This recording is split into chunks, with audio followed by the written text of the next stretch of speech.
Hola! Toleleje, toleleje. Kunin at basahin, kunin at basahin. Ako po si Kuya Sam Pagaduan, ang inyong kasama sa ating lumalim at mamunga Gospel Reflection. Ngayon ay June 14, 2026.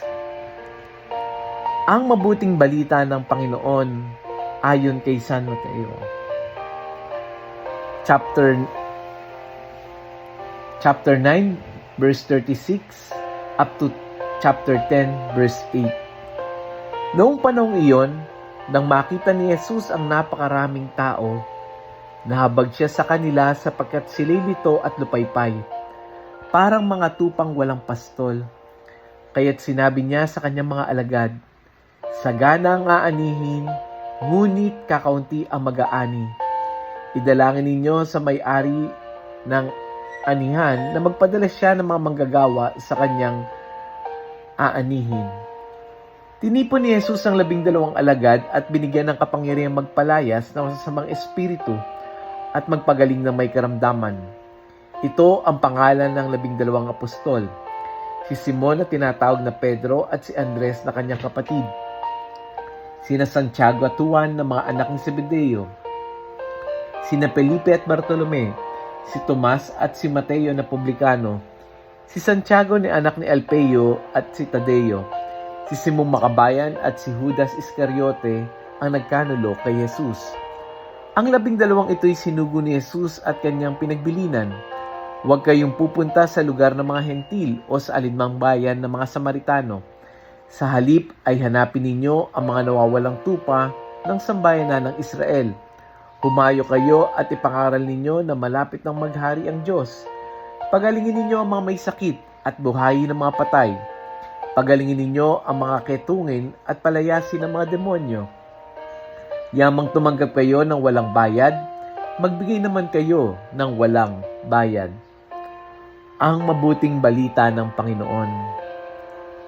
Pinupuri ka namin, Panginoong Hesukristo. Happy Sunday po sa inyong lahat. In today's Gospel, napakagandang detalye yung pinapakita sa atin. Hindi nagsimula si Jesus sa pagtuturo. Hindi siya nagsimula sa pagpapagaling. Hindi siya nagsimula sa pag-uutos. Ano sabi ng opening gospel natin? Nakita niya ang napakaraming tao. Nahabag siya sa kanila sapagkat sila'y lito at lupaypay, parang tupang walang pastol. Pansinin po natin, anong unang ginawa ni Jesus? Nakita niya. He saw them. Hindi niya minadali. Hindi niya hinusgahan. Hindi niya sinabing, kulang kasi kayo sa dasal eh. Hindi. Kundi ang una, nakita niya. At ang nakita niya ay ang mga taong pagod, naliligaw, walang direksyon, may dinadala.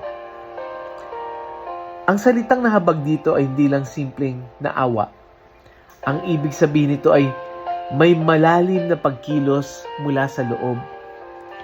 Kasi yung naawa parang feeling lang, pero yung nahabag talagang there is a great force within. Yung bang parang hindi kayang tiisin ni Jesus ang paghihirap ng tao. At pagkatapos niya makita, kumilos siya. Tinawag niya ang mga alagad at sinugo sila. Napakalalim.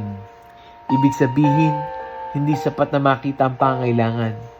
Tinatawag tayong maging bahagi ng sagot. At sinabi niya na, napakarami nang aanihin pero kakaunti ang mag-aani. Kaya ang sentro ng gospel nito, makikita natin, ay yung puso ni Jesus ay hindi lang tumitingin sa sugat, kundi lumalapit ito at nagpapadala ng mga taong magdadala ng paghilom sa sugat. Kapag narinig natin ang salitang may sakit, kadalasan, katawan agad yung naiisip natin. Pero sa panahon ngayon, ang dami ring pagod na hindi nakikita. Mayroong pagod sa isip, may pagod sa emosyon, may pagod sa relasyon, may pagod sa pananampalataya. At minsan, ang pinakamahirap, Maraming taong ito ay nasa loob ng simbahan pero tahimik na lumalaban. Narinig nila ang salita ng Diyos pero meron silang dinadalang anxiety. Nagsisimba pero may sugat. Naglilingkod pero pagod na. At dito, napakaganda ng paalala ng gospel. Hindi tumalikod si Jesus sa mga taong ito. Hindi siya tumalikod sa mga taong lito at lupaypay. Nahabag siya. At bilang simbahan, hindi rin tayo tinatawag na panoorin lamang natin sila. Kaya napakaganda ring ibahagi ko sa inyo yung ating karanasan kahapon. May ilang volunteers tayong naghanda at nagsanay bilang mga psychological first aid responders. Hindi para maging therapist, hindi para palitan ang mga psychologists o yung mga professional na tulong, kundi para maging unang taong makikinig, sasalo, magbibigay ng pag-asa, mag-aakay.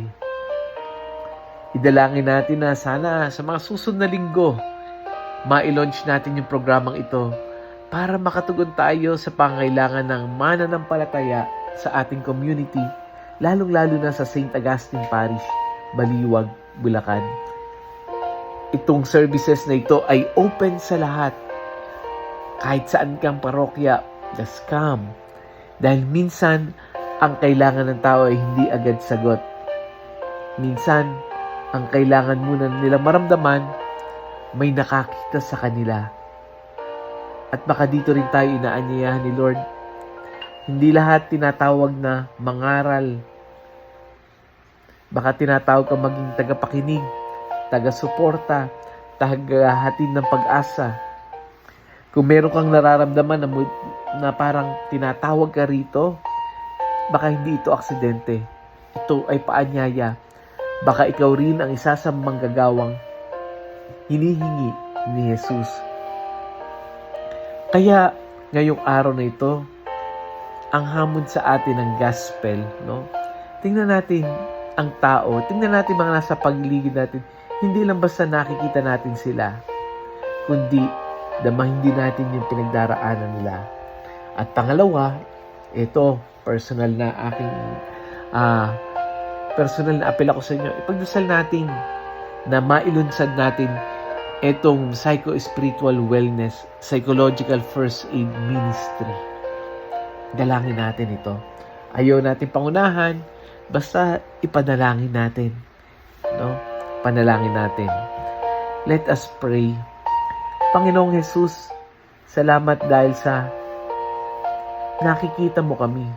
Kapag kami ay lito, ikaw yung nagpro-provide ng direksyon. Kapag kami ay lupaypay, ikaw yung aming lakas. Turuan mo kaming magkaroon ng pusong marunong tumingin tulad mo. Pagpalain mo rin yung mga volunteers na naghahanda upang maging instrumento ng paghilom at pag-asa. At nawa, sa tamang panahon ay maging daan ng programang ito upang mas marami pang makaranas ng iyong habag. At kung tinatawag mo kami, bigyan mo kami ng tapang na tumugon. Amen. Yan. Friends, bago tayo magtapos, may kakilala ka bang mukhang okay, pero tahimik na pagod na? May taong nasa tabi mo pero parang tupang walang direksyon. O kaya ay anything that distracts you, mag-comment lang po kayo. I-share natin ang audio gospel na ito. Hindi natin alam, baka sa simpleng pag-share, ito'y maging unang hakbang para maramdaman ng isang tao na may nakakakita sa akin.